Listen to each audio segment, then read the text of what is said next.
Well, Memorial Day was saluted by many throughout the country and in Inyo and Mono counties. Our local congressman, Representative Paul Cook, was in the Eastern Sierra not only for the Mule Days festivities, including the parade, but also for meet and greet sessions in Mammoth Lakes and Bishop. Representative Cook also participated in the Big Pine Memorial Day recognition at the Roosevelt Tree. Sierra Wave Media's Deb Murphy was on scene. I go to a lot of Memorial Days, I go to a lot of Veterans Day, and to show this kind of patriotism for a region that doesn't have that many people, but boy, I tell you, the people here are patriotic and they turn on. And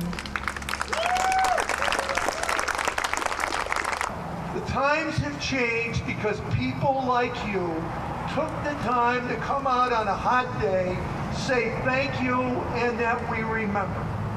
And for somebody that's been in combat, wounded twice, lost a lot of troops, it really touches my heart. And this is a very, very special day because of what you have done, the fact that you have remembered. So on behalf of all veterans, I just want to say thank you so much. Semper Fi. All right, thank you, Representative Cook, and a Sierra Wave salute out to all veterans and their families. And please see our website, sierrawave.net, for the full speech by Representative Paul Cook at the Big Pine Memorial.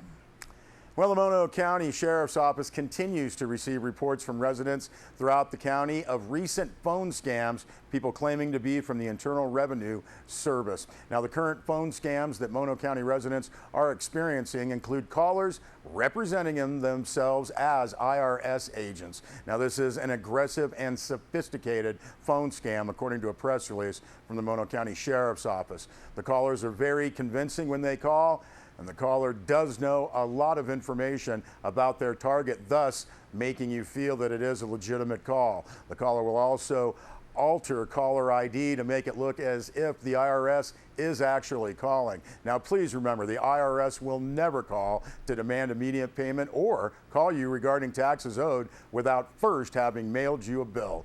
Mono County Sheriff's Office reminds everyone to never give personal information or credit card information over the phone, and you should monitor your credit reports and your credit card and bank statements on a regular basis. Also, the Mono County Investigative Unit, now this is known as MCIU. Now, this is a joint task force that was formed earlier this year. Press release notes that the unit consists of law enforcement members from the Mono County District Attorney's Office, Mammoth Lakes Police Department, Mono County Sheriff's Department, and California Highway Patrol. Now, the unit is located and operated out of the Mono District Attorney's Office and handles matters throughout the entire county. Now, the press release states that by combining personnel, experience, and resources, investigations and other law enforcement matters can be handled more quickly, efficiently, and thoroughly. The public gets better service, and victims of crime are seeing justice much more quickly. Now, recently, the Mammoth Lakes Police Department took 6 reports, including reports of stolen vehicles. Now, the cases were referred to the MCIU, which worked alongside the Mammoth Lakes Police Department to process evidence and gather additional information on the cases. Now, one juvenile confessed to some crimes, and another juvenile who was an accomplice was identified and interviewed by members of the MCIU.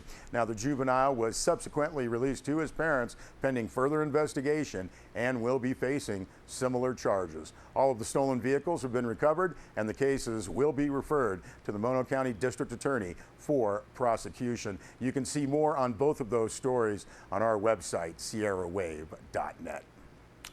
Well, to promote water conservation, the City of Bishop has a water conservation incentive program to help its water customers save water. The program provides free hose nozzles, hose timers, and irrigation system timers, and provides rebates for some sprinkler systems and water conserving appliances. Now, the incentives are available only to customers of the City of Bishop and are limited to 1 per customer account.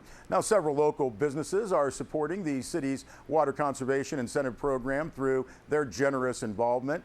Western Nevada Supply, High Country Lumber, Home Lumber Company, Bishop Nursery, and Manor True Value are each pledging support for the program by offering vouchers to City of Bishop water customers for items and rebates that are part of the program. Vouchers are available at the City of Bishop Public Works office. You can contact the City of Bishop at 760-873-8458 and see more on our website for more information on this story.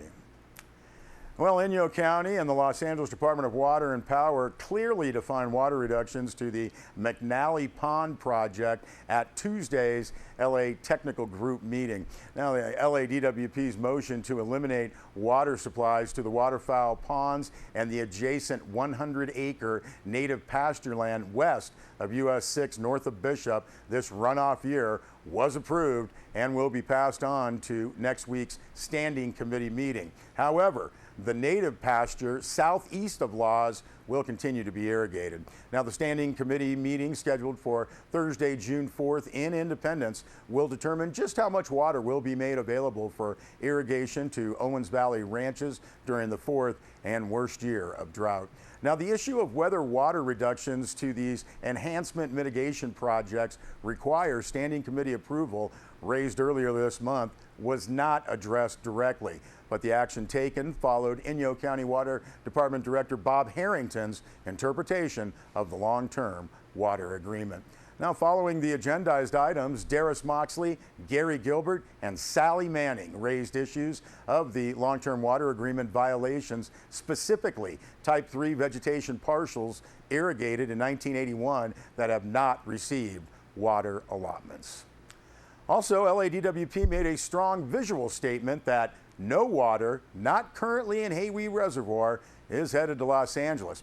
The department built a temporary dam at the Cartago Spillgate that was featured recently in the Los Angeles Times. Now, in addition, another dam is planned just below the Lubkin Spillgate near Lone Pine to specifically supply water to ranches and enhancement mitigation projects. Please see more on both of those stories on our website, SierraWave.net.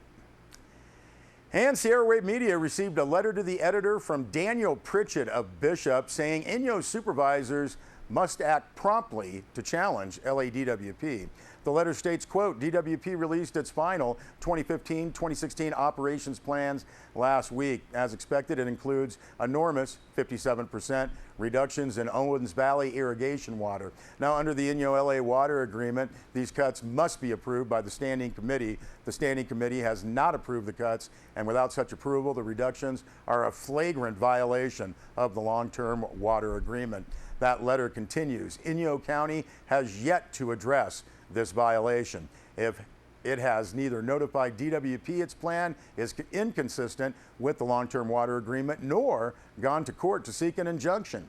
Inyo supervisors have an obligation to enforce the long-term water agreement, and failure to do so is a betrayal of the public trust. And you can see the complete letter from Daniel Pritchett on our website, SierraWave.net. Also, we received a letter to the editor from the group Let Mammoth Decide.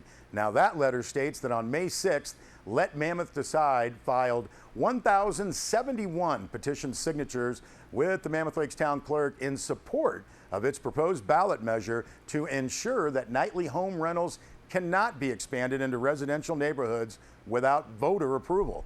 The signatures represent 70% of the number of citizens voting in the most recent Mammoth Lakes election, when 1,530 voters turned out. Kathy Cage, initiative co-sponsor and former Mammoth Town Council member, announced the filing during public comment at the May 6 Town Council meeting, noting that the overwhelming majority of voters in Mammoth believe that nightly rentals should not be expanded into residential neighborhoods without voter approval, and asked the Mammoth Town Council adopt the initiative rather than hold a special election. Again, you can see our website, SierraWave.net, for the complete letter from Let Mammoth Decide. We'll be back with more news.